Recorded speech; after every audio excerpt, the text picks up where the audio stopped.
I gotta do it again. Because of the fucking fan. Fan. It's more than the fan. This is Moms Lives Matter. This is a retake on Deborah. I'm going to read you Judges 4 and 5, but this is the highlights. Deborah arose a mother. They chose new gods. War in the gate. Judges 5:7. Judges 5:12. Awake, awake, Deborah. Awake, awake. Utter a song. Arise, Barak, and lead thy captivity captive, O thou son of Abinom. Okay, Deborah is in there 10 times. Judges 4:4. Deborah was a prophetess. She was the wife of Lapidoth, and she judged Israel. The princes of Issachar were with Deborah. That's Judges 5:15. Palm tree of Deborah. Judges 4:5. There is a Deborah in Genesis that was Rebecca's nurse. I'm not sure if it's the same judge. I'm going to read you Judges 4 and 5.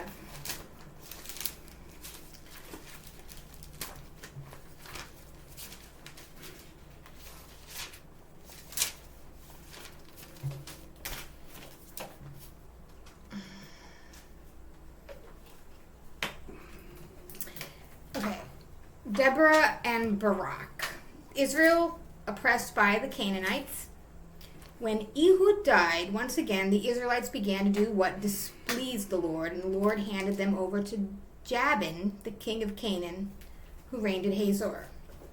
The commander of his army was Sisera, who lived in Harosheth Hagoyim. That's good.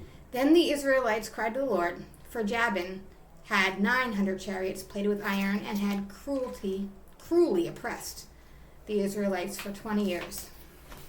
Deborah at this time was a judge in Israel and a prophetess and the wife of Lapidoth.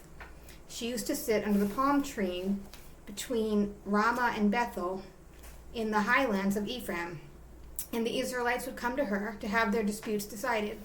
She sent for Barak, son of Abinom, and Kadesh in Naphtali, and said to him, "This is the order of the Lord, the God of Israel.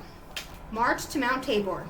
Take with you 10,000 men of the sons of Naphtali and the sons of Zebulun, and I will entice Sisera, the commander of Jabin's army, to encounter you at the Wadi Kishon with his chariots and his troops.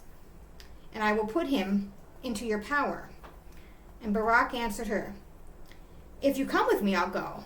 If you will not come, I will not go. For I do not know how to choose the day when the angel of the Lord will grant me success." "I will go with you then," she said. "But the way you are going about it, the glory will not be yours. For the Lord will deliver Sisera into the hands of a woman."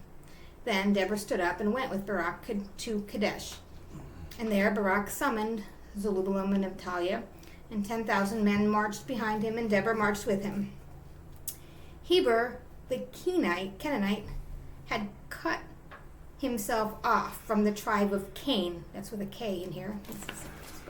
Kain. And the clan of the sons of Hobab, the father-in-law of Moses.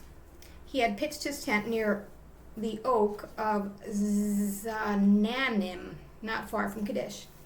When Sisera heard that Barak, the son of Abinom, was encamped on Mount Tabor, he called for all his chariots, 900 chariots, plated with iron, and all the troops he had.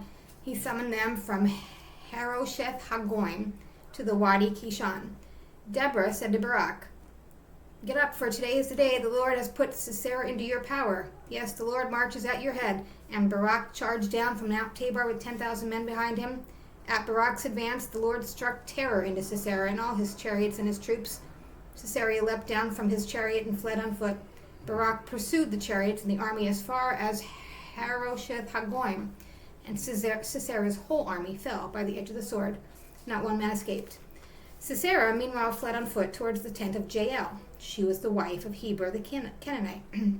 For there was peace between Jabin, the king of Hazor, and the family of Heber the Canaanite. And Jael came out to meet Sisera and said to him, "My lord, stay with me, don't be afraid." And he stayed with her in the tent. She covered him with a rug, and he said to her, "Please give me a little water to drink, for I am thirsty." She opened the skin of milk and gave him something to drink and covered him up again. And he said to her, she gave him a skin of milk. And he said to her, stand at the door, and if anyone comes to you and asks, is there anybody here, say no. Jael, the wife of Heber, she took a tent peg and picked up a hammer, a mallet, and she crept softly to him and drove the peg into his temple, right through to the ground. He was lying fast asleep, and so he died. And now Barak came up in pursuit of him, and Jael went to meet him and said, come on in, I'll show you the man you're looking for. He's dead. And he went to the tent, and Sisera lay dead with a tent peg through his temple. Thus God that day humbled Jabin, the king of Canaan, before the Israelites. And the Israelites bore down and more heavily on Jabin, the king of Canaan, until he was utterly destroyed. The song of Deborah and Barak. Then they sang a song that day, Deborah and Barak, the son of Abinoam, and the words were, the warriors in Israel unbounded their hair, that the people came forward with a will. For this, bless the Lord. Listen, you kings, give ear, you princes. From me comes a song for the Lord. I will glorify the Lord, God of Israel. Lord, when you set out from Seir, as you trod the land of Edom, the earth shook, heavens quaked, the clouds dissolved into water. The mountains melted before the Lord God of Israel, in the days of Shamgar, the son of Anath, in the days of Jael. Every high road was forsaken, and those who went forth on their travels through the by path took their way. Dead were Israel's villages, until you rose up, O Deborah. You rose up, a mother in Israel. Those that should stand for God were dumb. From 5 cities, not one shield, not one spear, from 40,000 in Israel. My heart beats fast for Israel's chieftains, for those of the people who stood forth boldly. For this, bless the Lord.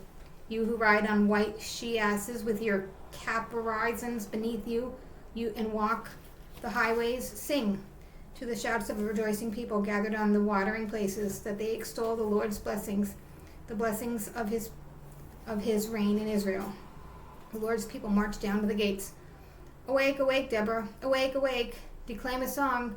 Take heart, arise, Barak, capture your captors, son of Abinoam. Then Israel marched down to the gates. The Lord's people, like heroes, marched down to fight for him. Ephraim's princes are in the valley. Your brother Benjamin joins your ranks. From Machir, captains have come down. From Zebulun, those with the staff of office. The princes of Issachar are with Deborah. Naphtali is in the vale with Barak, has sped forward to follow him. Where the streams of Reuben are, men hold their long debate. Why did you linger among the sheepfolds, listening to the pipes amid the flocks? Where the streams of Reuben are, men hold their long debate. Gilead stayed beyond the Jordan. Why is Dan in the ships of strangers? Asher kept by the sea coast, dwelling at ease with his harbors. The tribe of Zebulun fronted death, Natalia too on the rising ground. The kings came, they stood in line of battle, and then they fought, those kings of Canaan, at Tanakh by Mendigo's waters, yet bore no silver spoils. From high in heaven fought the stars, fought from their orbits against Sisera. The torrents of Kishon swept them away, the sacred torrent, the torrent of Kishon, trampled my soul with might and main.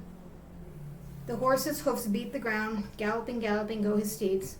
Curse Meroz, said the Lord's angel, curse, curse the dwellers in it, for they never came to the Lord's aid among the warriors. But blessed be Jael among women, the wife of Heber, the Kenite, among all women. Blessed be Jael among all women that live in tents, that she may be blessed.